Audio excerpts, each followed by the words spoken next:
Have you ever felt like you were going crazy? Like your reality was being twisted right in front of your eyes? Well, that, my friends, is not love. That is gaslighting. And I personally have lived through it. So today we are going to break it all the way down so you can see it, call it out, and free yourself. Welcome, welcome. I'm Epiphany from Honey and Hands Healing, where we empower survivors and soul seekers to reclaim their power, redefine self love, and build a life that honors who God has called us to be. So, gaslighting is a manipulative tactic where someone makes you question your reality, your memory, or even your sanity.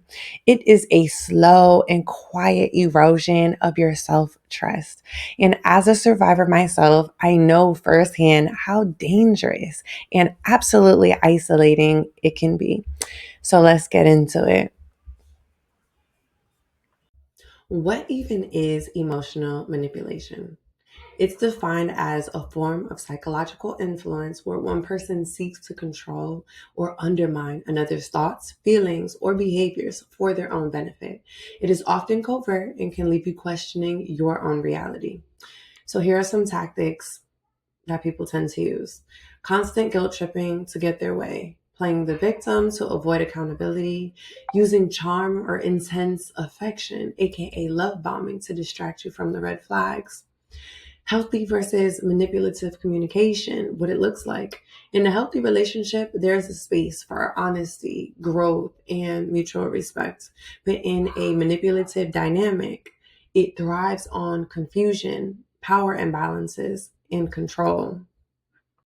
So let's get into identifying red flags of manipulation. At the top of the list, we have gaslighting.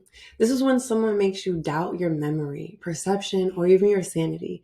And over time, it can lead you to depending on the manipulator to define your reality. Coming in at number two, we have love bombing. Its intense declarations of love or grand gestures early on can feel exciting, but are often used to create emotional dependence and control. Then we have isolation or silent treatment. They slowly cut you off from your friends, family, or support systems so that their influence becomes your main reality. What are the psychological impacts of manipulation? Diminished self esteem. You begin to feel unworthy, incompetent, or too sensitive. You might start questioning your value or believing that you're hard to love. Trauma bonding, which is a toxic cycle of reward and punishment, which makes you feel stuck and emotionally addicted to the manipulator despite the harm. And difficulty trusting. After manipulation, it can be hard to trust new people or even your own judgment, making healing feel extremely overwhelming. So, breaking free from manipulation, we have to set boundaries.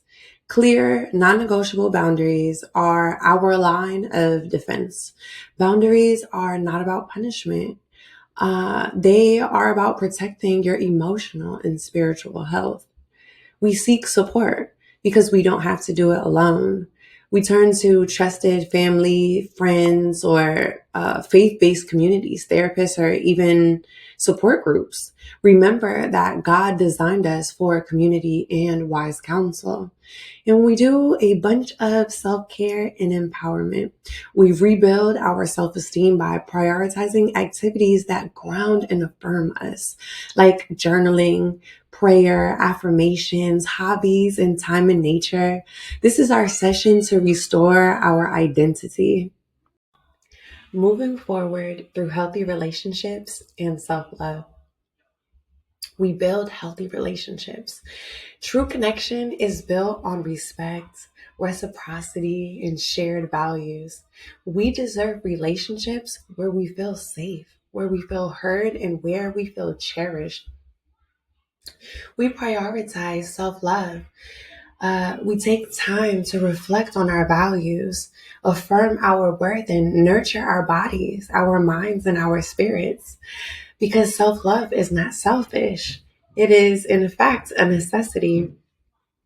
We seek professional help.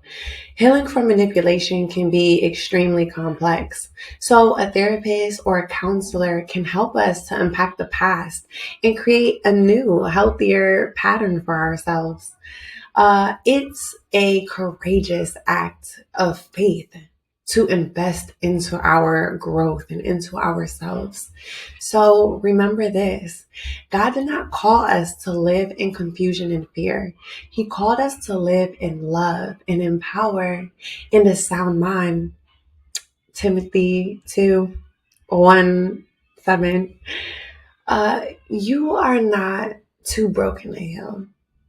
You are worthy of love, and that doesn't require you to shrink, second guess yourself, or even suffer. We choose ourselves, we choose our freedom, and we are going to watch our lives transform. Peace, y'all.